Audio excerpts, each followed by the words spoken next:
Okay, here I've got a Toro um, weed whacker engine that I took off of the shaft of the rest of it, which is right here in my yard, because I want to use it for, I'm not sure yet, but something. Starts really easy.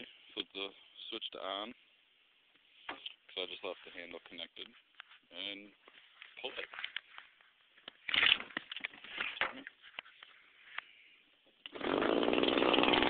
And it starts really easily. And the throttle still works.